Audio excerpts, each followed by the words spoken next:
That extract featured Graham Chapman as Brian and Terry Jones, who also directed the picture, as Mandy, mother of Brian.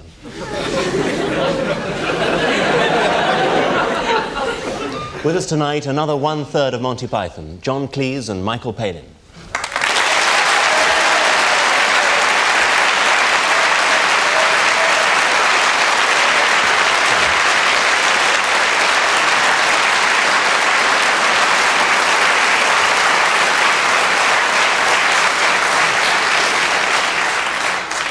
Cracked.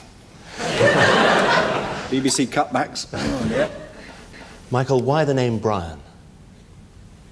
Well, I don't know. We've always used Brian in Python to portray a certain sort of character, fairly anonymous, and I apologise to anyone called Brian, slightly sort of... I mean, there's a good chance of... dim. Not dim, that's not fair. It's slow to catch on. And there's a fighting chance of at least one Brian watching tonight, so be careful. I don't know. Have you seen the figures? Cheap, wasn't it cheap? No, actually, John was in a sketch about the footballer being interviewed in one of the very early Python shows, and it was all, you know, Brian, there's the ball in the back of the net, Brian. I'm opening a boutique, Brian. But it's one of the funny names, isn't it? It's like Trevor and Kevin. I mean, they're just funny. What inspired the film, Life of Brian? I mean, how did that strange idea take root in, and indeed in whose skull did it take root? Well, we're not exactly certain. It's always difficult to find the exact moment when it came up. But I know that when we were going around the world sort of doing premieres for the Holy Grail, and we had a lot of time to spare in airports and cafes and restaurants. We got to thinking about a new film and what particular area we might go in. And we were still keen to do a historical film, so, you know, more fun, dressing up and all that. We'd done the bowler-hatted city gents on Python.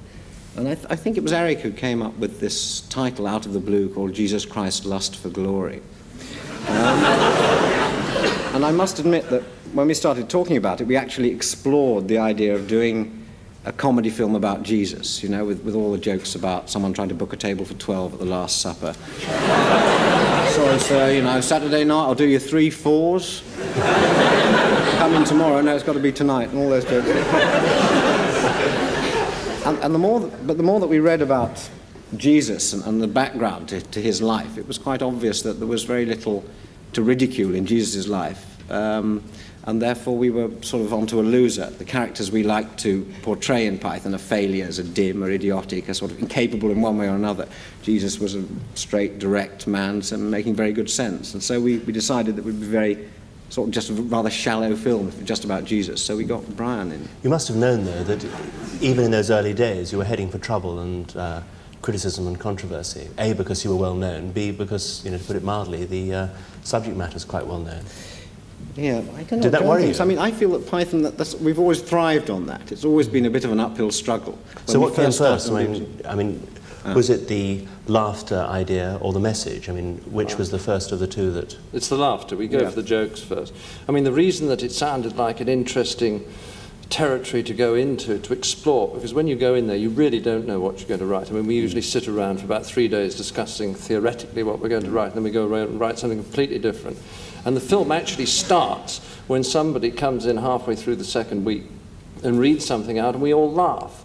And that's the first point on the graph. Do you see what I mean? Yes, and then we may wait another week, and then somebody else writes something funny, and then we have 2 points on the graph. And when we've got about 6 or 7, we start writing stuff to join it together. It's a pretty slow process because it's sort of democracy gone mad. It took a long time. It took a long time for Brian to really get off the ground. We wrote an awful lot, which was then just thrown away because it was sort of struggling too hard to be sort of controversial. Well, actually, you know, Mike, I don't know. I agree with that because I don't think that we were coming in with stuff about Christ. We all started writing about around the edges, all the people who'd arrived 5 minutes after the miracle had been done. Which is as bad as being 2,000 years late. The point is, if you didn't see it, you know, it doesn't matter whether you're 5 minutes late or whatever. Actually, we did have the idea that he was the 13th disciple, didn't we? A sort of slight That's right, hanger-on. yes. Yes, that's right. He was going to write a gospel, but he was always late. Because it was also called Brian of Nazareth at one point, wasn't it? Yeah, yeah. And yet you changed that title, yet that would have worked, wouldn't it, for this movie or not? Well, I think I always thought that title somehow asked for the comparison with Jesus of Nazareth, Yeah. you know, the Powell thing, too much. It looked as though we were going for the comparison. But you apparently used Lou Grade's sets that he used on Jesus of Nazareth. Didn't you, in fact, use the same Yes. scenario? The ones he hadn't taken down. We used them for building our own sets in. There was temples there in Monastir, in this place in Tunisia. It was luck, really, yeah, because at one stage we were looking for about, I think there were 5 or 6 different places we might have shot it. Italy, Spain, Jordan, Israel, Morocco, Tunisia. And I think we decided Tunisia eventually, partly because we thought there might be religious trouble in the Catholic countries, and partly because we discovered they'd been making a lot of films in the last 2 or 3 years in Tunisia. And then when you sort of say, we'll get the Rushes here in the morning, you don't arrive and find there's a lot of Rushes there. You know, There's because they've practically actually- an industry over there of making films about Jesus, because Rossellini had made a film then. Lou Grade had been there for a couple. Rossellini, an Italian director, made a film about Jesus. Then, well, I don't worry. I missed that. He thought it was a footballer, didn't he? I thought it was a food. Turin, FC Turin. No, Rossellini made this film, and then I thought it was rather good. Is he name to good, drop. Rossellini? Yeah, he's a bit slow. He worked the second half. He was very good. Hit the ball, and there it was in the back of the stand. If he's watching, I'm terribly sorry, but I've never heard of the guy. Well, He's made a film. Has it come out? He's made a film about Jesus, and it came out. Yes, I think so. Well, the extraordinary thing is, Tim, I don't know all the facts on this because I was only told this about 4 days ago, but apparently there are now 4, quote, funny, unquote, films about the Bible coming out the next 3 months. As a result of Brian, Well, or I just don't know. I coincidentally? think it may just be coincidence. Mind you, we've been talking about it on and off for 3 years, so maybe the idea sort of filtered into somebody else's How did the whole thing consciousness. get together? Because you had this great idea in an airport lounge or wherever, and still you have a fairly long way to go from Terminal 2 to screens It was all a over very the world. big airport. It was ages. Well, it is that pragmatic thing. Because you had trouble with the cash and backers pulling out. Oh, terrible trouble, yes. In fact, if George Harrison hadn't known Eric Idle, the film wouldn't have been made. Because although the Americans, after the EMI thing fell through, we then went to America. No, I What didn't say happened, anything. John? I didn't say anything. Fell through. Fell through. Oh. Fell through. Failed to happen, as it were. We then went to America, and they were all prepared to give us a little bit of money, but not enough, not as much as we needed to make the film. So we needed, I think, $2.5 million to make it for the American territories, and they wouldn't give us more than 1.75. So come the middle of the year, we suddenly realised we weren't going to make it. And then out of the blue, John Goldstone, the producer, said, well, I've got one more meeting with George Harrison. And George Harrison, which is, I think, is really one of the great, almost magnificent acts of the century, said he was quite happy to put up £1 million for no other reason, apparently, he wanted to see the movie. It's true, yeah. Weren't you all in some danger of splitting up or at least some internal conflict? Did the film, in fact, bring you together? Yes, I think it did. After the Grail, there was about a year spent sort of in the wilderness, as it were. No one quite sure what they wanted to do. And people going off to try and do their own things, Faulty Towers or ripping yarns or whatever. Also, there was a stage when we hated each other. Well, I never hated you, John. No, whatever any of the others may say, I always liked you. What about your solo projects? Are there going to be any more ripping yarns, any more Faulty Towers? There'll be no more Faulty Towers.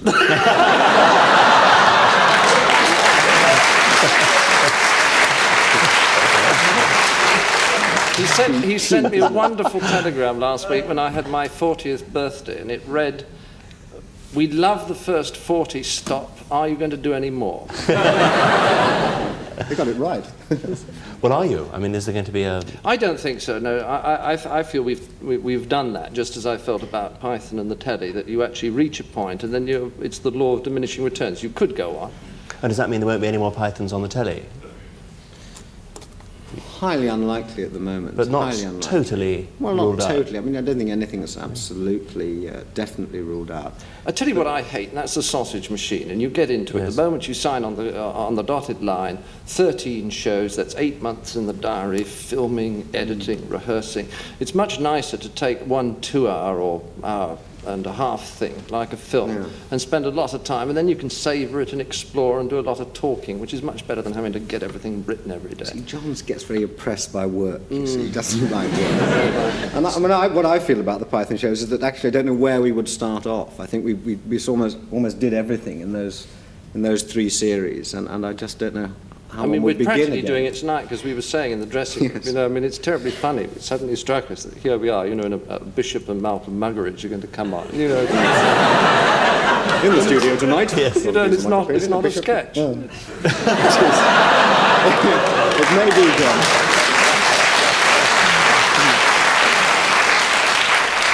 Are you implying that possibly there might be a third or fourth Python movie, a full-length film? This is certainly on the cards. Yes, in fact, we're supposed to be meeting, aren't we? November the 19th? Monday week, Your I place? think. Yeah. To discuss this very thing. I think it's very likely that we'll do another film. But we want to see if there's an area that nobody's gone into, really. You see, because the one thing about this film, I mean, I really like it, and there's a lot of stuff we've done I don't like that much. But I really like this film. And there are moments when I watch it, and I think, I haven't seen anything like this before on the screen. Is there anything that you think could offend you on screen?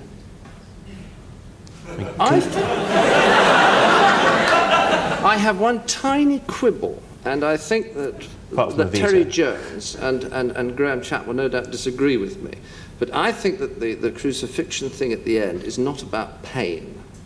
It's about death, and they are very separate. So what's your beef? My beef is that there are 1 or 2 close-ups of 1 or 2 people registering pain. And I think that confuses what the last thing's about. Because, I mean, one's not really making fun of the fact that someone has been flayed till his flesh hung down and then nailed up. The point of that last thing is it's about death. You know, it's about attitudes to death. And it's quite possible to be relatively cheery about death. Quite possible. I'm not saying it's easy. Yes. Well, for the moment, gentlemen, thank you very much. But I think we ought to see another clip from the movie. No, please, stay where you are. We're going to see a second clip from the film, and after that we'll be joined by 2 gentlemen who don't normally review movies, but who this evening went to see it on our behalf. And our guest...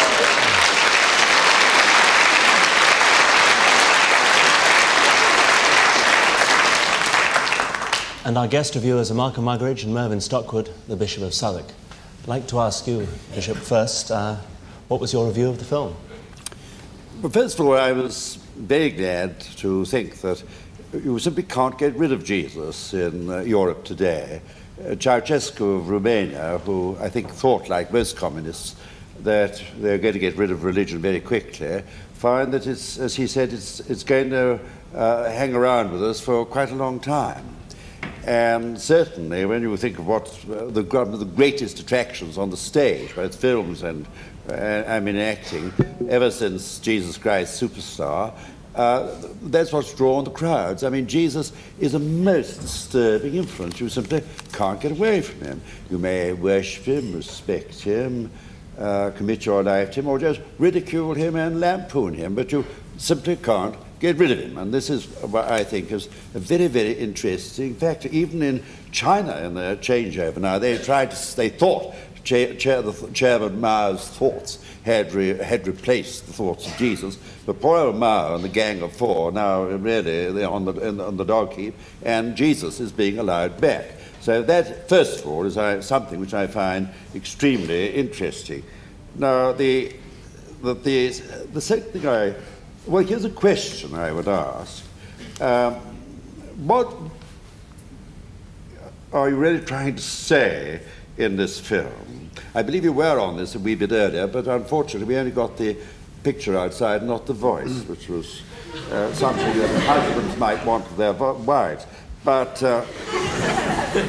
but so we didn't quite hear your defence of it. But what are you really trying to say? Now, I wasn't the least bit horrified. And people say, oh, no, Bishop, when you go there, you'll be absolutely horrified. I wasn't at all. After all, I wasn't vicar of the university church for nothing. I'm familiar with undergraduate humour.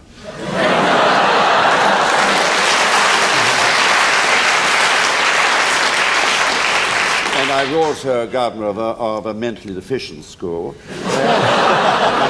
And once I was a prep school master, and I felt frightfully at home. I thought I was just sort of back on the old familiar ground this evening. But I really wondered, what you were trying to say. I do hope you don't think I'm being unkind, because I know some of you, and I am very fond of you and have respect for you. But I say this quite frankly, I simply don't think it was worthy of you. It was the sort of thing, as I say, that at Cambridge the footlights did on a damp Tuesday afternoon, or the lower fourth when I was a schoolmaster. But I just don't know what you were saying. Then the third thing, unless I get rather more seriously, why lampoon death? I think this is the thing that really is, sort of worried me. I don't think we ought to make a farce about Auschwitz or of death. And whatever we think about Jesus, we may think he was the Son of God, we may think he was a mistaken fanatic, but it was a pretty shattering thing what happened, the crucifixion. And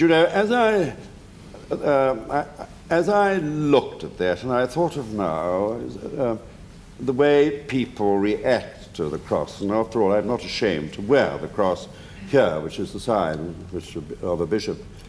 When I look at that figure, I know you're going to say Brian isn't Jesus, but that's just rubbish. The whole thing is quite clearly, if no Jesus had lived, that film wouldn't have been produced. But did you feel that the film actually ridiculed Jesus? Yes, I did. Even though it wasn't about him and... Well, I'm afraid, you see, I can't take it wasn't about him. I put that to as a matter of honesty. If Jesus of Nazareth had never existed, there'd never been a Jesus, then this film of Brian would never have been produced. I'm sure that's his... Could I but bring if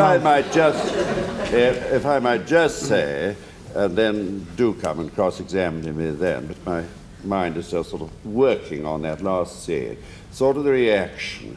There it seemed sort of tremendous sort of joke, and people were laughing. And then you think of the reaction of a person like Mother Teresa to that scene, what it meant for her. Now, she's a saint, I'm not. But every day of the week I have the same Mass, so I'm present at Mass. I was this morning in the early hours, and I broke the bread. This is my body. And I took the cup. This is my blood. And I didn't roar around with laughter at the altar in my chapel this morning. I just fell down, genuflected, and worshipped, said my Lord and my God. Now, I don't think really that... you come and get at me now. Well, I'm not criticising any of you personally. Well, I hasten to say that I had absolutely nothing to do with the film whatsoever. But before I ask John and Michael to perhaps answer one or two of those points, could I bring in Malcolm and ask you what your review, if review is the right word? Certainly, yes. Remember that I was engaged for 4 years in the appalling task of trying to make English people laugh as editor of Punch. It's an almost impossible thing to do. And I couldn't help feeling enormous envy of the ease with which this particular film aroused laughter. You simply had to use a 4-letter word or display a man's private parts in the window, and the whole place fell on the ground with laughter. So that I, professionally felt rather put out by that.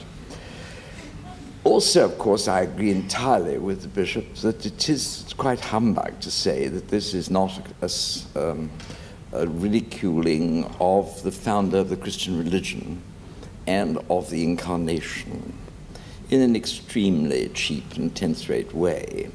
Remember that story of the Incarnation was what our whole civilization began with.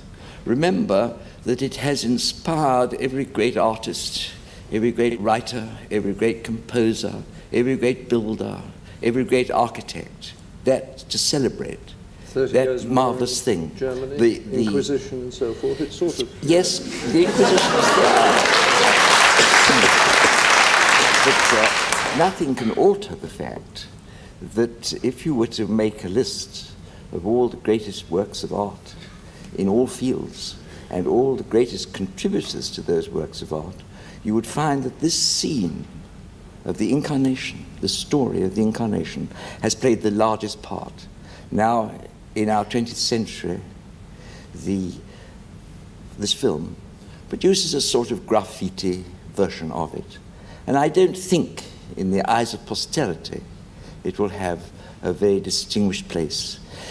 The Bishop mentioned Mother Teresa, and I was thinking of her too, because to her, you see, and it's something that the makers of this program maybe didn't even think of, but the person of Jesus Christ, not as a historical figure, not as someone in the past, but someone living in the world now, has been the essence of her existence.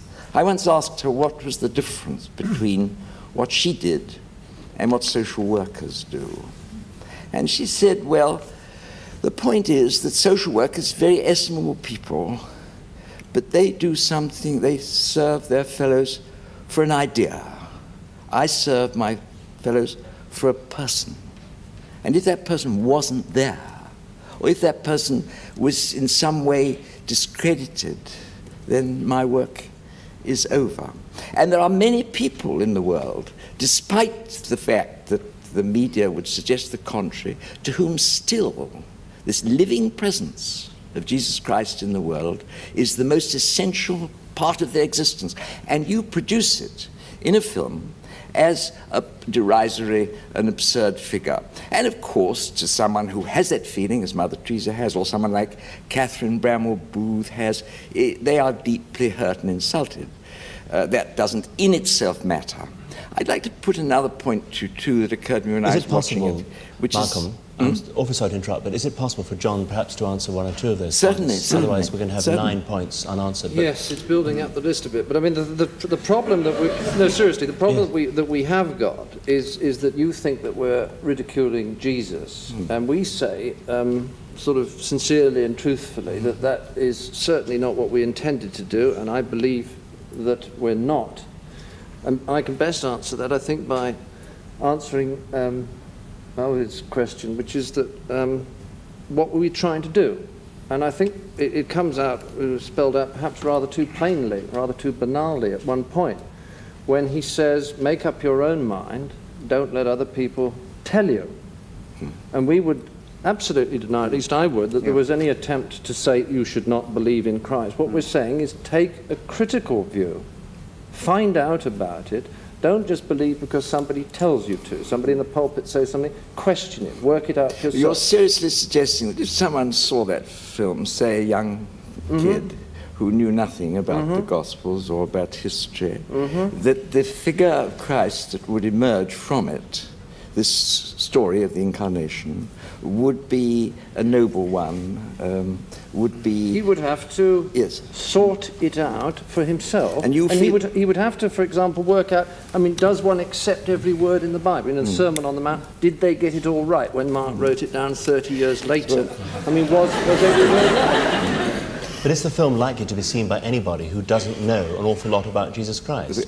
Most certainly it is today. If you have it for children of 14 today, you will find that the many, many children of 14 today, thanks to the secular nature of the education they're receiving, know nothing about it at all. And they would see this figure, I think, in the light in which he appears in this film, you see. It's no good you cheating yourselves. You can't have it both ways. You produce this particular film, which arouses bursts of laughter, as I said earlier, rather easily procured.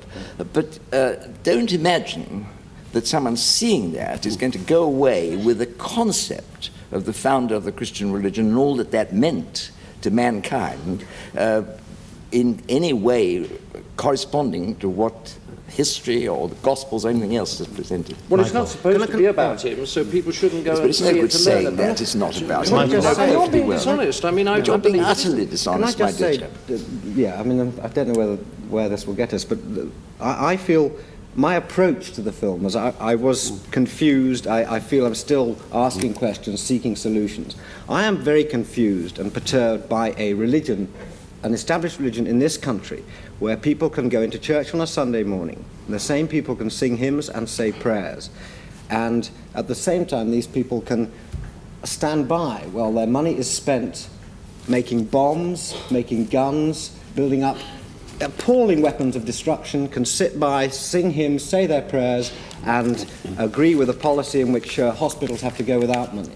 First of all, I'd very much like to know where you get your evidence. You must give me chapter and verse. So it happens that immediately before coming here, I was asked by crowds of church people if I would stand up for the councils of the health of St. Olave's Hospital, which the government is trying to close. The church is extremely active in these fields, and I would urge you not to make these careless generalizations which are not dependent on evidence. Now, I make them in all humility. I'm seeking answers and solutions. I'm not saying this is absolutely the way it is, but I have observed people... I mean, what you were saying, if I may say, it was great, but it's sheer rubbish.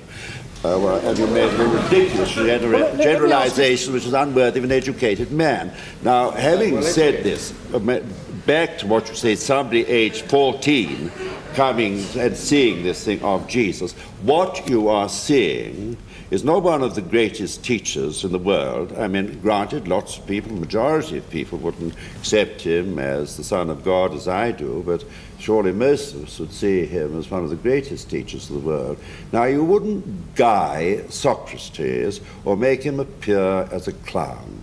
And what I think maybe this there are funny film... things about him. What? Maybe there are funny things about Socrates. Why shouldn't we make jokes about Socrates? Well, if there are certain aspects of the work, you would not Socrates. No, that's not my point. I don't know enough about Socrates. Also was maybe murdered.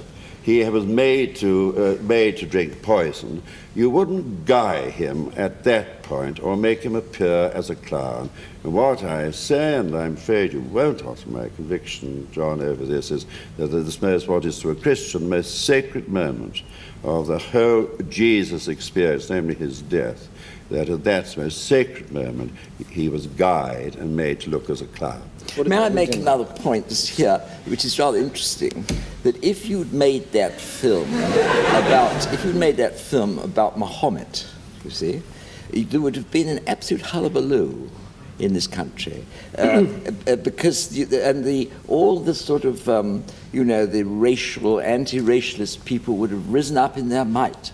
The same people who would approve of this and would have said this is quite disgraceful. And behind people's minds would be the thought of maybe they might lose a bit of oil, by doing it. But you see the difference. You're right, Malcolm. I mean, 400 years ago we would have been burnt for this film. Now, I'm suggesting that we've made an advance. And I'm suggesting that compared with other presentations of this great event, the incarnation, you have not made an advance, and that anybody in the future who might dredge up this miserable little film, and it's quite possible they might as a piece of social history, they would certainly not wish to relate it to the thing, say, Chartres Cathedral, which is built to the glory of Christ. Not a funny building, actually. But they might want to compare it with 40 Towers. Yes, they're not even intended to be a funny building. Well, it has the gargoyles on it, Michael. I think that, and I've seen this in the sort of reviews of the film, they concentrate always on the religious angle. Even before they've seen it, they've decided this is a film about religion. I don't think it is entirely. I think that what we've chosen to do is what we've always done in Python. We've done for 3 series and done for 3 films. We have taken a certain group of people, which are generally sort of England in the present day, and put them into a historical context. I think that's what we've done with this film. I think it isn't entirely about religion. It's about the people who live in anyone who lives and makes up our society today. It's also about closed systems of thought, whether they're political or theological or religious, whatever. Systems by which whatever evidence is given to the person, he merely adapts it, fits it into his ideology. You show the same event to a Marxist and a Catholic, for example, they both of them fine, they both have explanations of it. I mean, it's what to be pompous poppers on about with falsifiability of theories. I mean, once you've actually got an idea that is whirring round so fast, that no other light or contrary evidence can come in, then I think it's very dangerous. I don't think it's dangerous to someone like Malcolm, because he's actually a very nice man. But I think he is the sort of guy that this film is actually having a go at, because I don't think that there's any evidence that can come to him now that is going to make him think, am I right? Am I making a mistake? Well, you can leave that out. I think I could say with utter sincerity that there was nothing in this particular film that would lead me to want to change conclusions that I've reached after living for 76 years in this world. Is there anything? That's the point I'm making. Well, in this film, there was nothing that could possibly, because the film itself bore so little. No, but the point I was making, Mark, was not the film. Forget the film. We'll say that's rubbish. Okay. Is there anything that can happen to you now that could cause you to change your mind? But of course, every single person who is alive and spiritually alive is constantly reviewing his faith. I do not believe for a moment that there is a definitive faith and you say, there it is. But there's nothing in this little squalid number that could possibly affect anybody. Now, in that sense, I give you this point. I give you this point that there's nothing in this film that could possibly destroy anybody's genuine faith. That I grant you absolutely not, because it's much too 10th rate for that. But but what I still contend is that someone who is young, 14 years old, seeing that without any particular background might really imagine that that buffoonery is an expression of this great episode. Well, you see, I was also, you talked about the presentation of Christianity. I mean, I went to an English preparatory school and an English public school, Clifton College, sort of sports academy. I sympathise with you. I was given 8 or 10 years of a form of Christianity which I grew to despise and dislike. Largely, it insulted my intelligence. The sermons that were given at the age of 11 and 12, I felt insulted my intelligence. When I got into writing this film, and we all had exactly the same reaction, we started to discover a lot of stuff about Christianity, and I started to get angry. Because I started to think, why was I given this rubbish, this 10th-rate series of platitudes, when there were interesting things to have discussed? There were factual things. Nobody ever told me that they don't know what language the Gospels were written in, that they don't even know who wrote them, and they're not even sure what cities they were written in. Then you must have read very superficially at your school. Look, John, it's very bad luck for you, but you see, I used to go to Clifton College to preach very often when you were there.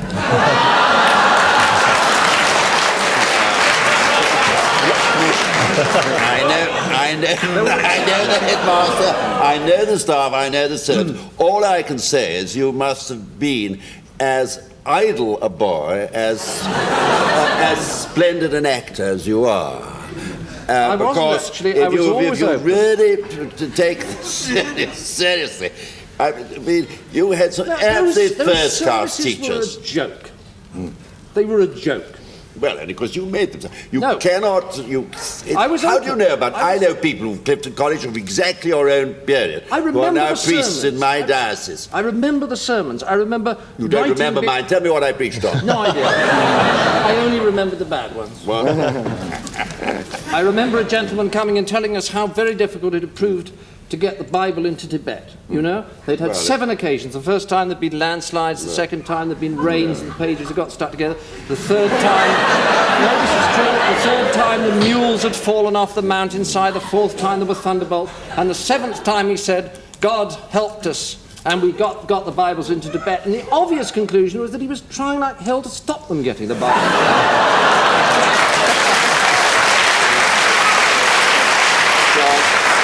Sorry, but you really are lampooning this, because about O-levels and A-levels, going on the whole time, people were taking the scripts. They'd had to have studied Greek, perhaps Hebrew, and have had made a serious study of the scriptures. You chose not to do that. I'm sure you had far more interesting things to do. We only had 4 years to write the film.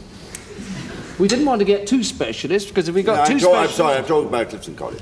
But still, I don't really think this has got very much to do with Could I just ask, as I think in theory anyway, a sort of moderator, I'm supposed to be neutral. Of the Church of Scotland or the Church of England?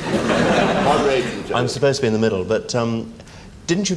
I mean, I felt when I saw the film, and I saw it in a cinema in New York with a very appreciative audience. Did you not feel that, in fact, the people being lampooned were the followers rather than Jesus himself? No, I felt that very strongly.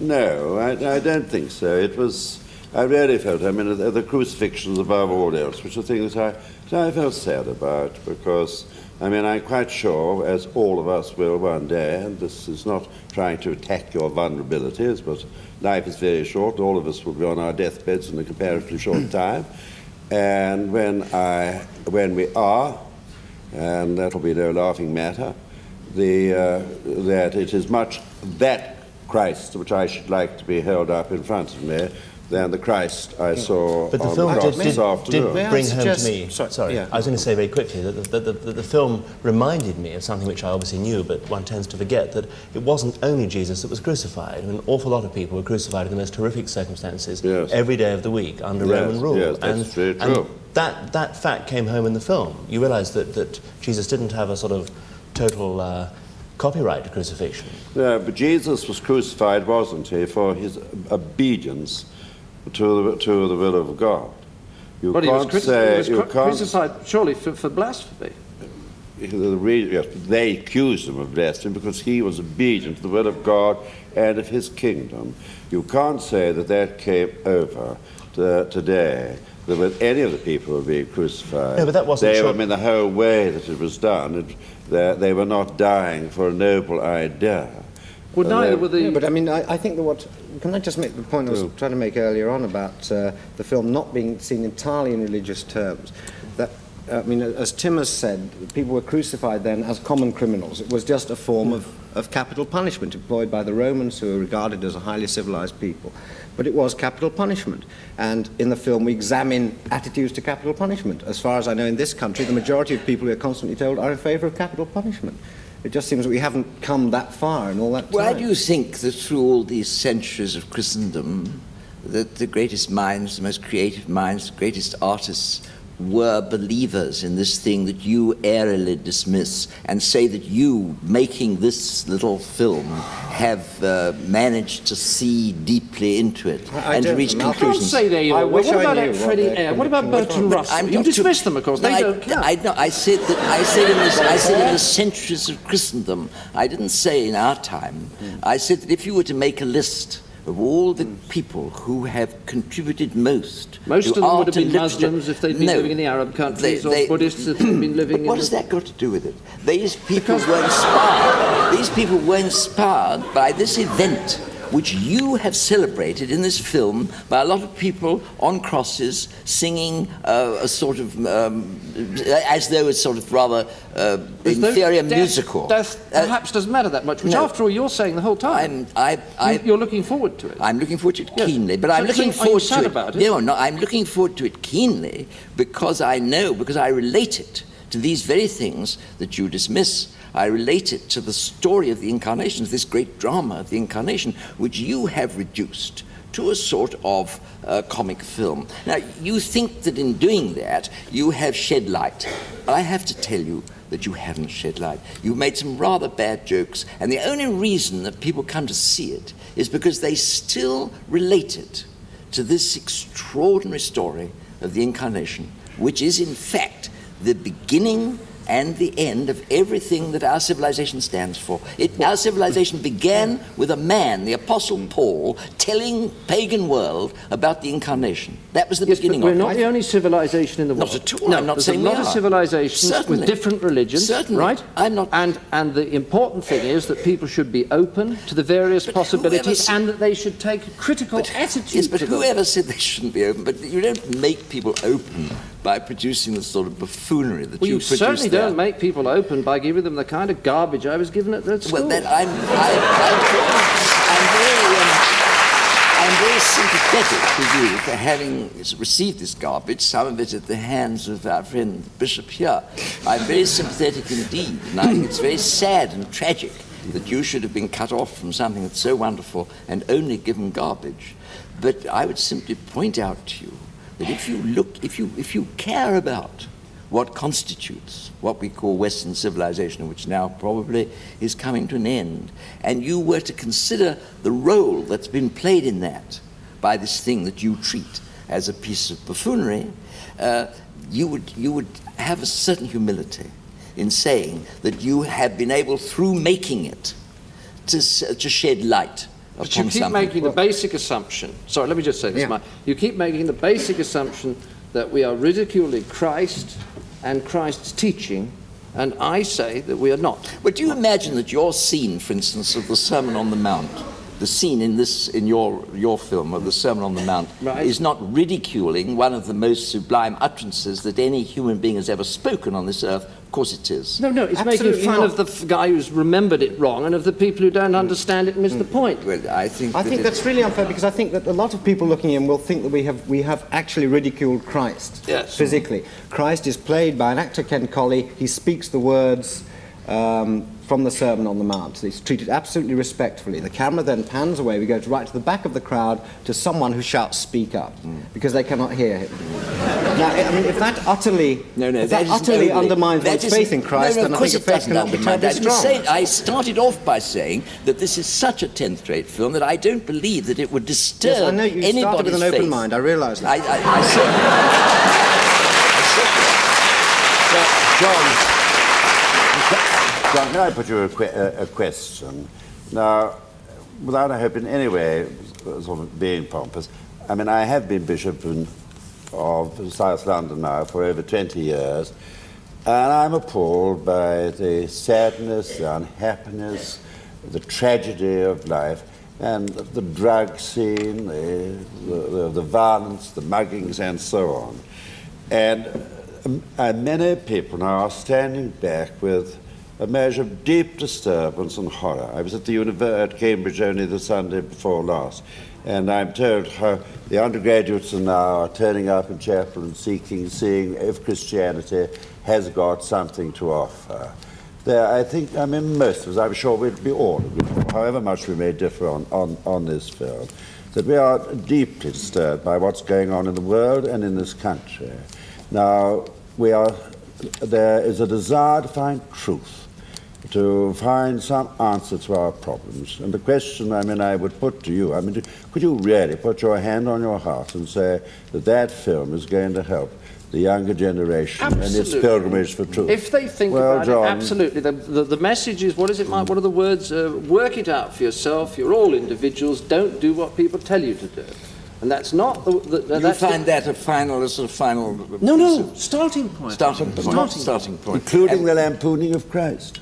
And the lampooning of his death, which is the most disgraceful Well, I part think that's of the whole just thing. we Surely, disagree on Markham, that. it was the I can't- lampooning of a form of death, which happened to You're hundreds of people. lampooning a scene which has been played a fantastic part in the lives of believers for generations, a scene that has inspired the most amazing disinterestedness, creativity, that set St. Francis of Assisi wandering about the streets, true, that inspired St. Augustine to write The City of God. This I accept, but I all think that the is true, and all crucifixion- you've done is to make a lot of people on a cross singing a music hall song. I mean, it's so disgusting Could I when you just say think that of it. A lot You of see? people go away very happy, laughing at that, their faith not touched one jot. I don't think it'll really touch do. their faith. I I don't don't think think it will. it'll touch.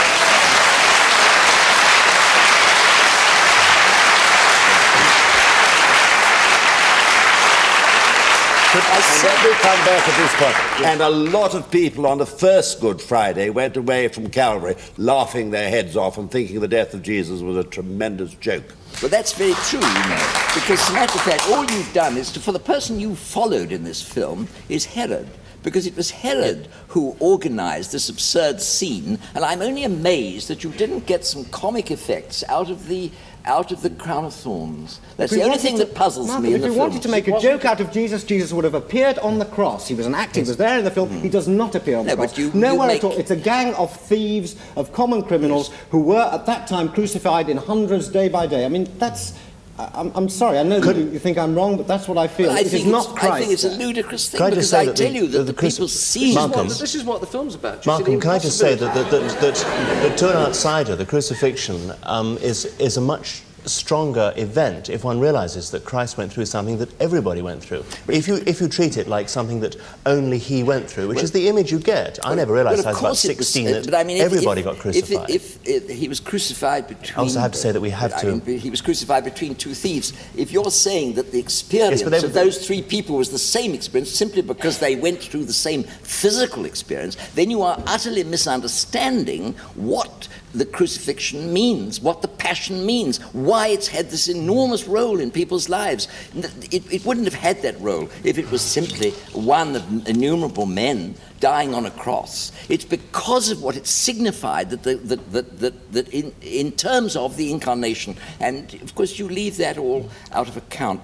What you've done is you've succeeded in doing, and that for that reason it will have absolutely no influence in the long run, you have succeeded in reducing something which has inspired the greatest art into something which is presented in terms of the lowest art. That's your feat. That's your set up your own terms that we have to influence people. We're not saying we want to influence people. We're trying to make them laugh, make them happy. I mean, that's something that helps. Gentlemen, I'm going to have to call a halt. I'm very sorry. I think you've made people happy and made them think and made them laugh. And I think we'll make them talk about it. Well, you'll get your 30 pieces. You'll get your 30 pieces of silver. Well, I'm quite sure. I hasten to add that.